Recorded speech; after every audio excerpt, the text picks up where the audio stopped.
Nasrallah की मौत का बदला लेने के लिए इजराइल की यूनिट 910 के खूनी शिकारी अब इजराइल को दुनिया के हर कोने में जाकर सबक सिखाने के लिए तैयारी कर रहे हैं।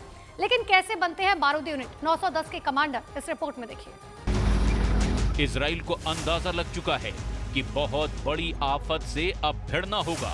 नसरुल्लाह की मौत का बदला लेने के लिए यूनिट 910 के खूनी शिकारी इजराइल को दुनिया के कोने कोने में चुन चुन कर सबक सिखाएंगे।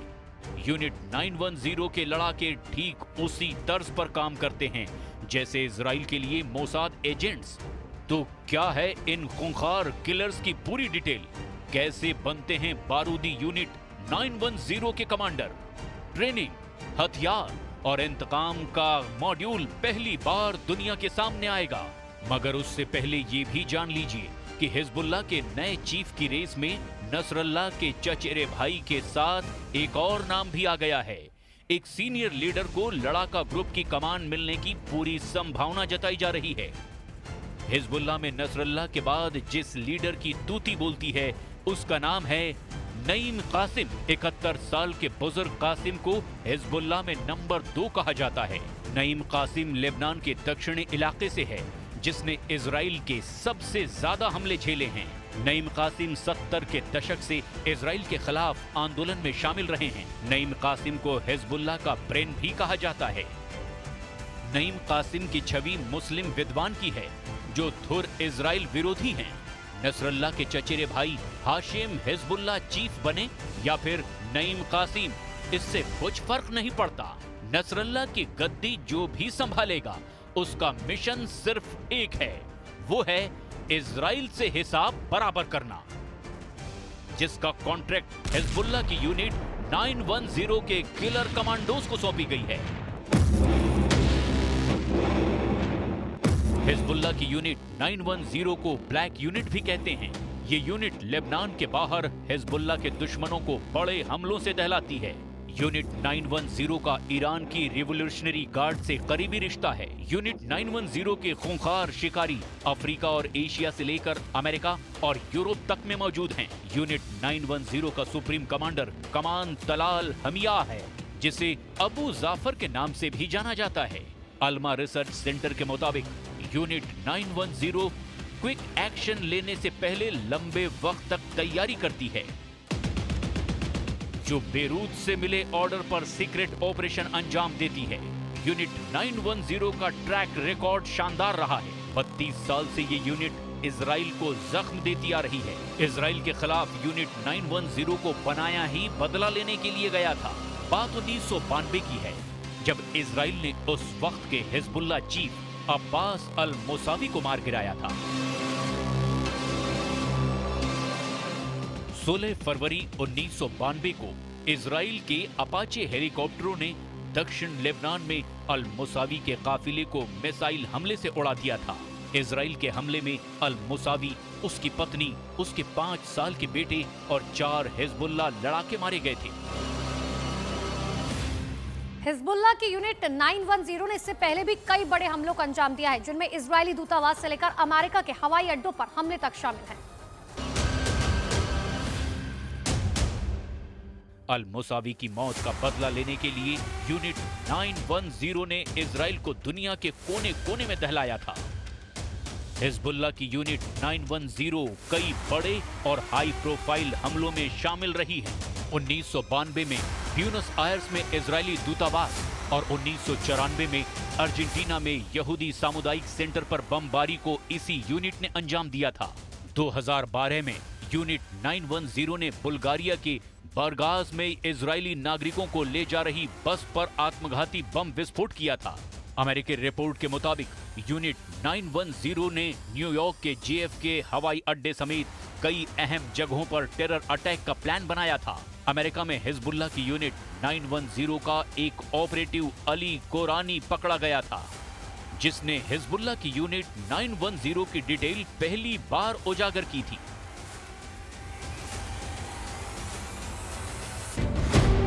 हिजबुल्लाह की यूनिट 910 के एजेंट पूरी दुनिया में मौजूद हैं। यूनिट 910 के लड़ाके अक्सर विदेशी नागरिकता रखते हैं और पहचान बदल लेते हैं। हाल के दशकों में यूनिट 910 के एजेंट्स का इनपुट दक्षिण अमेरिका, अफ्रीका और एशिया में उन जगहों पर मिला जहां इजरायली नागरिकों की मौजूदगी है। नेतन्याहू के लिए सबसे बड़ा सिरदर्द बनने जा रहे यूनिट 910 के लड़ाके किस लोकेशन पर और कब अटैक शुरू करेंगे, इसे कोई नहीं जानता। इजराइल का अब पूरा जोर हमास चीफ याह्या सिनवार को जहन्नुम भेजने पर लगा है। नेतन्याहू ने ऐलान किया है कि बहुत जल्द हमास चीफ को उसकी सुरंग में दफना दिया जाएगा। חיסולו מקדם את החזרת תושבינו לבתיהם בצפון, והוא גם מקדם את השבת חטופינו בדרום. ככל שסינואר רואה שחיזבאללה כבר לא יבוא להצילו, כך גדלים הסיכויים להשבת חטופינו. नेतन्याहू का वॉर प्लान बिल्कुल क्लियर है। हिजबुल्लाह, हमास और हुती की लीडरशिप का सफाया करके इजराइल युद्ध का खात्मा करेगा। लेकिन इस मिशन में अब सबसे बड़ी मुसीबत बनेगी यूनिट 910 और ईरान के कुद्स फोर्स। इस तस्वीर को देखिए, ये कुद्स फोर्स के कमांडर कासिम सुलेमानी की तस्वीर है। कासिम सुलेमानी की मौत से 2 दिन पहले की ये तस्वीर है। सुलेमानी तब लेबनान में थे। सुलेमानी हिजबुल्ला के टॉप कमांडर शहीद इमाद मुगनी और हसन नसरल्लाह से मिलने पहुंचे थे। इस दौरे में सुलेमानी ने हिजबुल्ला कमांडर हजरुद्वान के बेटे जिहाद मुगनी के साथ तस्वीरें भी खिंचाई थी। इस तस्वीर के मायने नेतन्याहू को अच्छी तरह से पता है।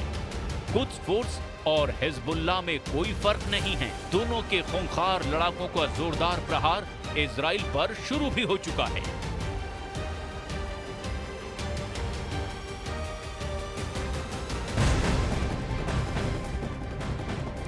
इजराइल और लेबनान में तनातनी के बीच रक्षा मंत्री राजनाथ सिंह का बहुत बड़ा बयान सामने आया। उन्होंने पाकिस्तान को कड़ी चेतावनी दी। जम्मू कश्मीर के गुरेज में रैली में राजनाथ सिंह ने कहा, जो लोग सरहद पार बैठकर हिंदुस्तान को नुकसान पहुंचाने का मंसूबा बना रहे हैं, अगर भारत में कोई बड़ी आतंकी वारदात हुई तो जहां बैठे हैं वहीं मारे जाएंगे।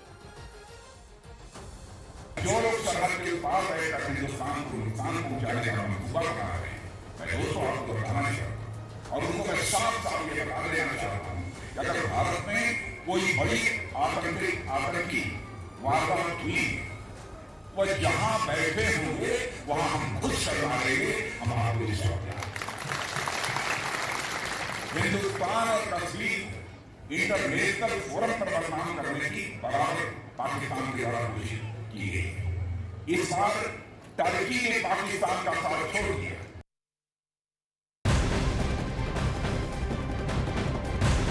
इजराइल और हिजबुल्लाह में जारी युद्ध के बीच आज रूस के प्रधानमंत्री मिखाइल मिशुटिन ईरान के दौरे पर पहुंच रहे हैं। वहां पर वो ईरान के राष्ट्रपति मसूद पेजेश्कियान से मुलाकात करेंगे। बताया जा रहा है कि दोनों देशों के बीच ट्रांसपोर्ट, ऊर्जा, उद्योग और कृषि से जुड़े हुए प्रोजेक्ट्स पर चर्चा की जाएगी। रूस के पीएम का ईरान दौरा ऐसे वक्त में हो रहा है जब रूस ने नसरल्लाह पर हमला करने का विरोध किया, जबकि अमेरिका ने कहा था कि इजराइल को अपनी सुरक्षा करने का पूरा हक है। तो उधर अपने कमांडर की मौत पर ईरान ने बदला लेने की धमकी दी है। ईरान ने साफ तौर पर कहा कि वो इस्लामिक रिवॉल्यूशनरी गार्ड कॉर्प्स के डिप्टी कमांडर अब्बास नीलफुरुशान की मौत का बदला जरूर लेगा। ईरान के विदेश मंत्री अब्बास अराक्ची ने ये कहा कि हमारे कमांडर का बलिदान बेकार नहीं जाएगा। लेबनान में आतंकी संगठन हिजबुल्लाह के चीफ हसन नसरल्लाह की मौत के बाद अब सवाल उठ रहा है, आगे क्या? हसन नसरल्लाह का बदला आखिर कौन लेगा? क्या ये बदला हिजबुल्लाह लेगा या फिर ईरान लेगा?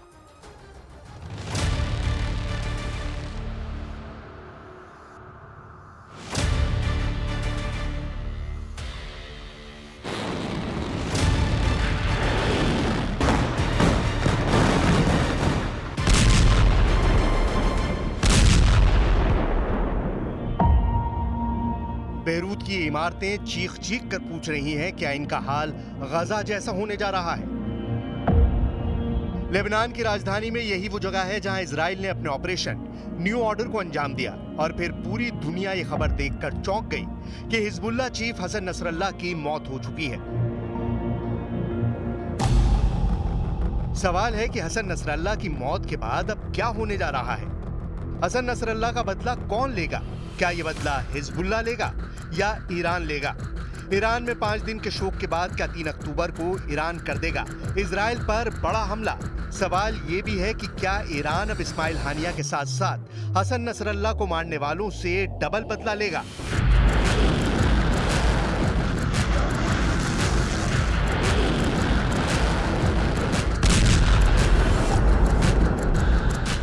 इस वक्त ईरान, लेबनान और गजा के बचे कुचे उन इलाकों में मातम का माहौल है जो हसन नसरल्ला के अंदर इजराइल से टक्कर लेने वाली ताकत देखते थे। प्रदर्शन यरूशलेम और इराक से लेकर इटली तक हो रहे हैं। तेहरान में भी नसरल्ला के मारे जाने पर इजराइल का विरोध हो रहा है। हिजबुल्लाह चीफ हसन नसरल्ला को हमास के बाद इजराइल का सबसे खतरनाक दुश्मन माना जाता है। नसरल्ला पूरे अरब वर्ल्ड में अकेली ऐसी आवाज और पावर थी जो गाजा के मुद्दे पर इजराइल को लगातार चैलेंज कर रही थी। अब इन तीनों जगहों के लोगों में इजराइल को लेकर बहुत ज्यादा गुस्सा है।